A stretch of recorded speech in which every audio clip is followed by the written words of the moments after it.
நண்பர்கள் அனைவருக்கும் வணக்கம். அவசரமாக இந்தியா எடுத்த அதிரடி முடிவு. அப்படியே நடுங்கி நிற்கிறாங்க சீனா, பாகிஸ்தான் மற்றும் பல எதிரிகள். அப்படி இந்தியா என்ன முடிவு எடுத்துட்டாங்க அப்படிங்கிற தகவலையும், அதே போல இன்னொரு பக்கம் பார்த்தீங்கன்னா இந்தியாவை சுற்றி வளைக்க திட்டம் போட்டிருக்காங்க. அதுவும் தன்னுடைய புத்தியை மீண்டும் காமிக்க ஆரம்பிச்சிட்டாங்க அப்படின்னே சொல்லணும். அது என்ன அப்படிங்கிற பற்றியும், அதை தொடர்ந்தே பார்த்தீங்கன்னா நாங்கள் என்ன பண்ணணும் அப்படிங்கிறத நீங்கள் எங்களுக்கு சொல்லக்கூடாது அப்படின்னு சொல்லி கடுமையான பதிலடியை மூக்குடைப்போனா கொடுத்துருக்காங்க இந்தியா. 2026 ஆரம்பத்திலேயே வருஷம் பிறந்த உடனேயே இந்தியா அடுத்தடுத்த அதிரடி சம்பவங்களை தான் செஞ்சுட்டு வர்றாங்க. உண்மையிலேயே அப்படி என்ன நடந்திருக்கு அப்படிங்கிறத தான் நம்ம இந்த வீடியோவில் தெரிஞ்சுக்க போகிறோம். பல சுவாரஸ்யமான தகவலாம் உங்களுக்காக காத்திருக்கு நண்பர்களே. அதனால் ஸ்கிப் பண்ணாமல் கடைசி வரைக்கும் பாருங்கள். அதே போல் நீங்களாம் இன்னொரு முக்கியமான விஷயம் செய்யணும். என்ன அப்படின்னா, நம்முடைய சேனலை மறக்காமல் சப்ஸ்கிரைப் பண்ணிக்கோங்க. ஃபேஸ்புக், இன்ஸ்டாகிராமில் நம்ம வீடியோக்கள் போட்டுட்டு இருக்கோம். அங்கேயும் சப்போர்ட் பண்ணி உங்களுடைய ஆதரவை கொடுங்க. இப்போ வாங்க வீடியோக்குள்ள போயிடலாம்.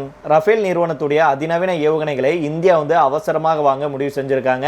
அதுவும் மொத்தமாக 1000 ஏவுகணைகளை வாங்க இந்தியா ஒப்பந்தம் செஞ்சிருக்காங்க. இந்தியாவுடைய பாதுகாப்பு கொள்முதல் கவுன்சில் பாதுகாப்பு அமைச்சர் ராஜ்நாத் சிங் தலைமையில் மொத்தமாக $8.7 பில்லியன் மதிப்புள்ள பிரம்மாண்ட கொள்முதலுக்கு ஒப்புதல் அளிச்சிருக்காங்க.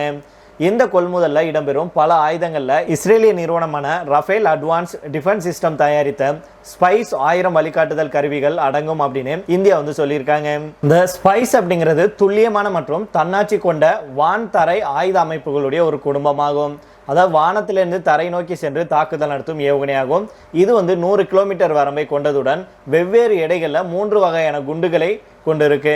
ஸ்பைஸ் 1000 சுமார் 500 கிலோ எடை இருக்கு. ரஃபேல் நிறுவனத்தால் உருவாக்கப்பட்ட இந்த ஒட்டுமொத்த அமைப்பு இஸ்ரேலுடைய பாதுகாப்பு பரிசை வென்றிருக்கு அப்படின்னே சொல்லலாம். ஸ்பைஸ் குடும்பத்தின் தனி சிறப்பு அதன் இலக்கை ஜிபிஎஸ் உதவி இல்லாமல் தன்னாட்சியாக லேசர் வழிகாட்டும் தலைப்பை பயன்படுத்தி ஒரு புதுமையான கணித வழிமுறையை பயன்படுத்தி கண்டறிஞ்சு தாக்குவதாகும். இது இலக்கின் படத்தை நிகழ்நேரத்தில் ஒப்பிட்டு 3 மீட்டருக்கும் குறைவான மிக உயர்ந்த துல்லியமான தாக்குதலை உறுதி செய்யும் அப்படின்னு சொல்லியிருக்காங்க.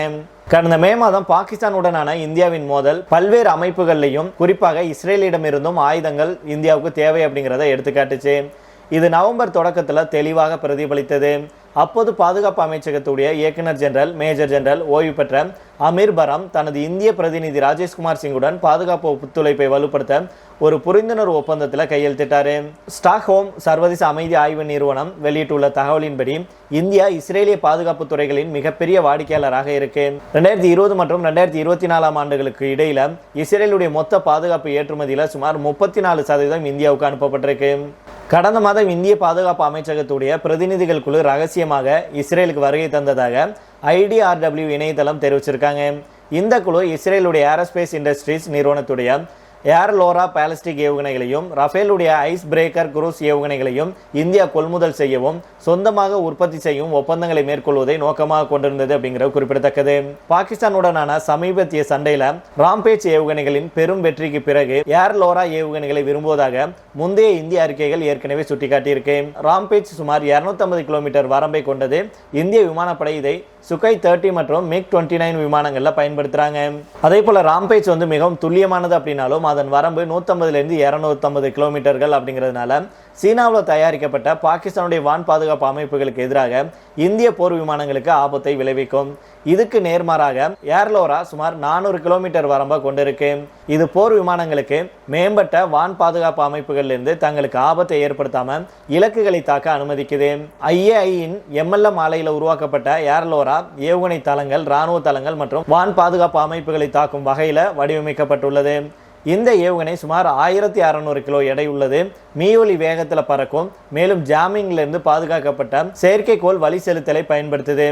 இதன் குறிப்பிடத்தக்க நன்மையில் ஒன்று ஏவி மறக்கும் முறையாகும். அதாவது ஏவப்பட்டதுக்கு அப்புறம் வழிகாட்ட தேவையில்லை. இதனுடைய போர்க்கருவிகள் பல வகையானவை. மென்மையான இலக்குகள் அல்லது பதுங்கு குழிகளை தாக்கும் வகையில் வடிவமைக்கப்படலாம். சுமார் 400 கிலோமீட்டர் வரம்பையும் சுமார் 10 மீட்டர் தாக்குதல் ஆரத்தையும் கொண்டு இது எந்த பாகிஸ்தான் தளத்தையும் தாக்க இந்தியாவுக்கு உதவும் அப்படின்னும் எதிர்பார்க்கப்படுது. இந்தியா ரஃபேலின் ஐஸ் பிரேக்கர் குரூஸ் ஏவுகணைகளையும் ஆர்வம் கொண்டிருக்காங்க. இது தரை மற்றும் கடல் இலக்குகளுக்கு எதிராக சுமார் 300 கிலோமீட்டர் வரம்பில் தாக்குதல்களை மேற்கொள்ள வடிவமைக்கப்பட்டிருக்கு. இந்த ஏவுகணை அனைத்து வானிலை நிலைகளிலையும் பயனுள்ளதாக இருக்கும். மின்னணு போர் நிறைந்துள்ள சூழ்நிலைகளிலையும் சிறப்பாக செயல்படும். மேலும் செயற்கை நுண்ணறிவு மூலம் இலக்குகளை கண்டறிந்து அடையாளம் காணவும் அகசிகப்பு அடிப்படையிலான வழி செலுத்தல் மற்றும் ஏவுகணை வழிகாட்டுதல் திறன்களை கொண்டிருக்கு அப்படின்னு சொல்லியிருக்காங்க. அதனால இந்த ஏவுகணை வந்து இப்போ இந்தியாவுக்கு ரொம்பவுமே சக்தி வாய்ந்தது அப்படின்னு சொல்லியிருக்காங்க. இதை கண்டு இப்போ சீனா பாகிஸ்தான் வந்து நடுங்கி நிற்கிது அப்படின்னே சொல்லலாம். இதை தொடர்ந்து அடுத்த செய்தியாக பார்த்தோம் அப்படின்னா, பாகிஸ்தானும் சீனாவும் கடந்த பல ஆண்டுகளாகவே நெருங்கி வர்றது நம்ம எல்லாத்துக்கும் தெரியும். இதற்கிடையில தான் சீக்கிரமாகவே பாகிஸ்தான்ல சீன ராணுவம் கூட களமிறங்க கூடும் அப்படின்னு எச்சரிக்கை வந்திருக்கு. அப்படி நடந்துச்சுன்னா அது இந்தியாவுக்கு மிகப்பெரிய அச்சுறுத்தலாக மாறும் அப்படிங்கிறதுல சந்தேகமே இல்லை. பாகிஸ்தான் நாட்டில இருந்து சுதந்திரம் பெற விரும்பும் போராளிகள் தான் பலுச் போராளிகள். பாகிஸ்தானுக்கும் பலுச்சிஸ்தானுக்கும் எந்த ஒரு தொடர்பும் இல்லை அப்படின்னும், பலுச்சிஸ்தான் தனிநாடு அப்படின்னும் சொல்லி பலுச் போராளிகள் போராடிட்டு வர்றாங்க. அவர்களை சமாளிக்கிறது தான் பாகிஸ்தானுக்கு மிகப்பெரிய தலைவலியாக இப்போ மாறிடுச்சு. ஏற்கனவே பாகிஸ்தான் வந்து பொருளாதார சிக்கலில் தொடங்கி பல பிரச்சனைகளால் தள்ளாடிட்டு வரும் நிலையில பலூச் விவகாரம் பெரிய தலைவலியாக மாறியிருக்கு. இதற்கிடையில தான் பலூச் பிரச்சனையை போக்க பாகிஸ்தான்ல சீன ராணுவம் இறங்க இருப்பதாக தகவல் வெளியாயிருக்கு. இந்திய வெளியுறவுத்துறை அமைச்சர் எஸ் ஜெய்சங்கருக்கு இது தொடர்பாக பலூச் பிரதிநிதி மிர்யார் பலோச் அப்படிங்கிறவரு கடிதம் ஒன்று எழுதியிருக்கிறாரு. அதில் அடுத்த சில மாதங்களில் பலுச்சிஸ்தானில் சீனா வந்து தன்னுடைய இராணுவ படைகளை களமிறக்கும் அப்படின்னு எச்சரிக்கை விடுத்திருக்கிறாரு. இது பலுச் பிராந்திய மக்களுக்கும் இந்தியாவுக்கும் தீவிரமான மற்றும் உடனடி அச்சுறுத்தலாக இருக்கும் அப்படின்னும் மிர்யார் அவர்கள் தெரிவிச்சிருக்கிறாரு. கடந்த ஜனவரி 1ஆம் தேதி எழுதப்பட்ட இந்த கடிதத்தில் பலுச் குடியரசின் பிரதிநிதியான மிர்யார் பலோச் பலுச்சிஸ்தானுடைய பாதுகாப்பை புறக்கணிக்கும் பாகிஸ்தான் சீக்கிரமே அங்கு சீன படைகள் களமிறங்க அனுமதிக்கக்கூடும். இது பாகிஸ்தானுக்கு மட்டுமல்ல இந்தியாவுக்கும் கூட கற்பனை செய்ய முடியாத அச்சுறுத்தல் அப்படின்னு அவர் சொல்லியிருக்கிறாரு. அந்த கடிதத்தில் மேலும் பலுச்சிஸ்தானுடைய பாதுகாப்பு படைகள் வலுப்படுத்தப்படாமல் புறக்கணிக்கப்பட்டால் சீனா சில மாதங்களுக்குள்ள படைகளை நிறுத்தக்கூடும்.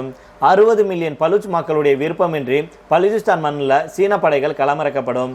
சீன படைகளுடைய இருப்பு இந்தியாவுக்கும் பலுச்சிஸ்தானுக்கும் கற்பனை செய்ய முடியாத அச்சுறுத்தலை உருவாக்கும் அப்படின்னு சொல்லியிருந்திருக்காங்க. மேலும் சீனா பாகிஸ்தான் பொருளாதார வழித்தடம் குறித்தும் மிர்யார் அவர்கள் கவலை தெரிவிச்சிருக்கிறாரு. பாகிஸ்தானும் சீனாவும் இணைஞ்சு உருவாக்கும் இந்த சிபிஐசி இறுதி கட்டங்களை எட்டியுள்ளதாகவும் இது நிலைமையை மேலும் அபாயகரமாக்கும் அப்படின்னும் அவர் எச்சரிக்கை விடுத்திருக்கிறாரு. இதனால இந்தியாவுக்கும் பலுச்சிஸ்தானுக்கும் இடையே திட்டவட்டமான பரஸ்பர ஒத்துழைப்பு அவசியம் அப்படின்னு அவர் அழைப்பு விடுத்திருக்கிறாரு. இரண்டு நாடுகளும் எதிர்கொள்ளும் அச்சுறுத்தல்கள் உண்மையானவை அப்படின்னும் உடனடியாக அந்த அச்சுறுத்தல்கள் ஏற்படும் அப்படின்னும் அவர் சொல்லியிருக்கிறாரு. மேலும் இந்தியாவுக்கும் பலுச்சிஸ்தானுக்கும் இடையே பல நூற்றாண்டு கால வரலாற்று கலாச்சார பிணைப்புகள் இருக்கு அப்படிங்கிறத மிர்யார் பலோச் அவர்கள் எடுத்துரைச்சிருக்கிறாரு. ஹிங்லாஜ் மாதா கோவில், அதாவது நானி மந்திர் அப்படின்னு சொல்லுவாங்க, இது போன்ற புனித தலங்கள் பகிரப்பட்ட பாரம்பரியத்தின் சின்னங்களாக இருப்பதாகவும் அவர் சொல்லியிருக்கிறாரு.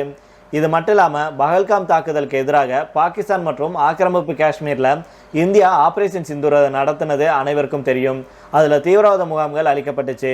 அதை குறிப்பிட்டு மிர்யார் அவர்கள் என்ன சொல்லியிருக்கிறார்னா, இந்த நடவடிக்கைகளுக்காக இந்தியாவை நாங்கள் பாராட்டுறோம். பிராந்திய பாதுகாப்பு மற்றும் நீதிக்கான முன்மாதிரியான தைரியத்தையும் அசைக்க முடியாத உறுதிப்பாட்டையும் இந்த செயல் வந்து வெளிப்படுத்தியதாக அவர் சொல்லியிருக்கிறாரு. இதை தொடர்ந்து அடுத்த செய்தியாக பார்த்தோம் அப்படின்னா, பாகிஸ்தானை ஒரு மோசமான அண்டை நாடு அப்படின்னும் பயங்கரவாதத்திலிருந்து தனது மக்களை பாதுகாக்க இந்தியாவுக்கு உரிமை உண்டு அப்படின்னு நம்முடைய மத்திய வெளியுறவுத்துறை அமைச்சர் எஸ் ஜெய்சங்கர் அவர்கள் தெரிவிச்சிருக்கிறாரு. தண்ணீரை பகிர்ந்து கொள்ளுமாறு எங்களிடம் நீங்கள் கேள்வி கேட்க முடியாது, கோர முடியாது அப்படின்னு மத்திய வெளியுறவுத்துறை அமைச்சர் எஸ் ஜெய்சங்கர் அவர்கள் பாகிஸ்தானுக்கு திட்டவட்டமாக பதிலளிச்சிருக்கிறாரு. அதாவது இந்தியா என்ன பண்ணணும் அப்படிங்கிறத நீங்கள் சொல்லக்கூடாது, அதை நாங்கள் தான் முடிவு பண்ணணும் அப்படின்னு அவர் சொல்கிறாரு. நேற்றைய தினம் சென்னையில் நடந்த சர்வதேச ஆராய்ச்சி அறக்கட்டளை தொடக்க விழாவில் ஜெய்சங்கர் அவர்கள் என்ன பேசியிருக்காங்கன்னா, பயங்கரவாதத்திலிருந்து தன்னுடைய மக்களை பாதுகாக்க இந்தியா அனைத்தையும் செய்யும். நட்பு நாடு எது, எதிரி நாடு எது அப்படிங்கிறத பிரித்து பார்க்க வெளியுறவுத்துறைக்கு தெரியும். பயங்கரவாதம் எந்த ரூபத்தில் வந்தாலும் இந்தியா அதை ஏற்றுக்கொள்ளாது. பயங்கரவாதத்தை தொடர்ந்து ஆதரிக்கும் மோசமான அண்டை நாட்டிற்கு எதிராக தன்னை பாதுகாத்து கொள்ள தேவையான அனைத்து நடவடிக்கைகளையும் எடுக்க இந்தியாவுக்கு வந்து முழு உரிமையும் இருக்கு. அந்த உரிமையை நாம் எவ்வாறு பயன்படுத்துகிறோம் அப்படிங்கிறது தான் எங்களுடைய முடிவு. நாங்கள் என்ன செய்ய வேண்டும் அல்லது என்ன செய்யக்கூடாது அப்படிங்கிறத யாரும் சொல்ல முடியாது. இந்தியா தன்னுடைய பாதுகாப்பு மற்றும் தேசிய நலன்களை வந்து பாதுகாக்கும். எங்களுடைய தண்ணீரை உங்களுடன் பகிர்ந்து கொள்ளுமாறு நீங்கள் எங்ககிட்ட கோரிக்கை வைக்க முடியாது. மேலும் எங்கள் நாட்டில் பயங்கரவாதத்தை பரப்பவும் முடியாது. ஒரு நாடு வேண்டுமென்றே விடாப்பிடியாக மற்றும் வருத்தம் இல்லாமல் பயங்கரவாதத்தை தொடர முடிவு செஞ்சிருக்கு. பல ஆண்டுகளாக பயங்கரவாதம் தொடர்ந்து வர்றதுனால நீங்கள் நல்ல அண்டை நாடு கிடையாது, நீங்கள் அண்டை நாட்டின் நன்மைகளை பெற முடியாது அப்படின்னு ஜெய்சங்கர் அவர்கள் பாகிஸ்தானை வெளுத்து வாங்கியிருக்கிறாரு. சரி நண்பர்கள், இதோட நம்ம இந்த வீடியோ முடித்துக் கொள்ளலாம். இதை பற்றி உங்களுடைய கருத்துக்களையும் கீழே உள்ள கமெண்ட் பாக்ஸில் சொல்லுங்கள். மீண்டும் நாளை வேறொரு செய்திகளுடன் உங்களை சந்திக்கிறேன். நன்றி, வணக்கம்.